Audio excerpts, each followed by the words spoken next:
Family Medical Leave Act requires that an employee gets at least 12 weeks of unpaid leave. This opportunity to be able to leave and prioritize your family was really great, and people were happy that they could take the time off and know that their job was still waiting for them when they were able to come back. However, parents started to realize that this might actually be a bad thing at the same time because there was no income coming in those 12 weeks that they'd be gone.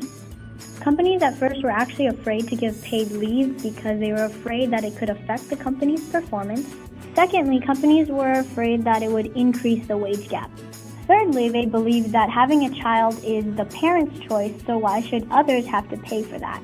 Countries around the world have started to adapt the idea that giving paid leave is a good thing. So currently, actually there are only 3 countries in the world that do not require a company to provide paid parental leave: Lesotho, Papua New Guinea, and the United States. However, in the United States, companies have decided to start giving their employees paid leave, where a woman can go on maternity leave for 7 weeks with paid leave, and a man can go on 3 weeks of paid leave. All right. However, this is an unfair problem that relates to the equity theory.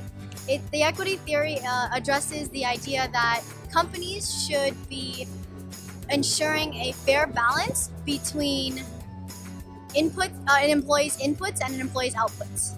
So, with men being provided on average only 3 weeks of paternity leave, while thinking and applying the equity theory into place, men should be provided with the same amount of time that a woman has when she takes maternity leave.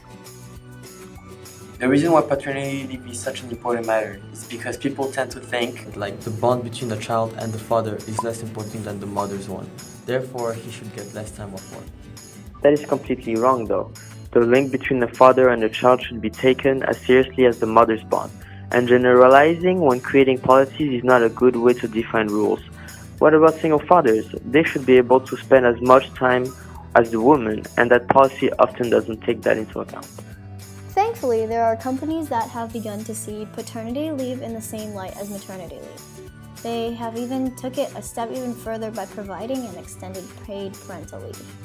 Companies like Google, Amazon, the Bill and Melinda Gates Foundation, and most recently, Netflix.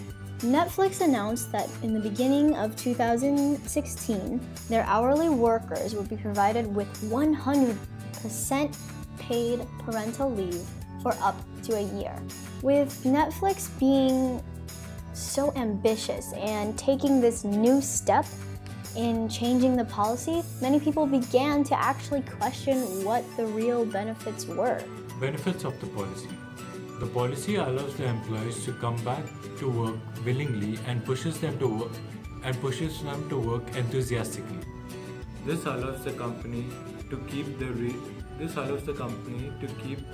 qualified workforce and prevents them from having to find replacement for the missing employees. So basically, they get to keep the workforce bond together, making them to work more efficiently, and they do not lose their expertise to the competitors. To sum it up, company policies on parental leave should be equal, just like the equity theory suggests. Companies should actually learn from Netflix and create a fair balance between their workers, which would empower them to give in quality work and allows the company to keep their skilled workers, as this would mean the employees would willingly want to come back to work.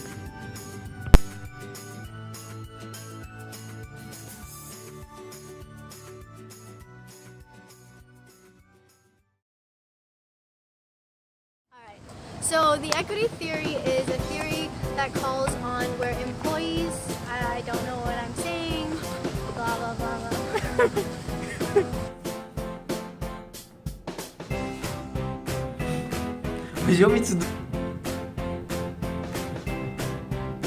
Benefits of the policy. The policy may... Sorry, what? When I said understand. Okay. Benefits of the policy. The policy makes the No. Just say I like it. We'll get it later. no, one second, just stop. You don't have to. Just stop.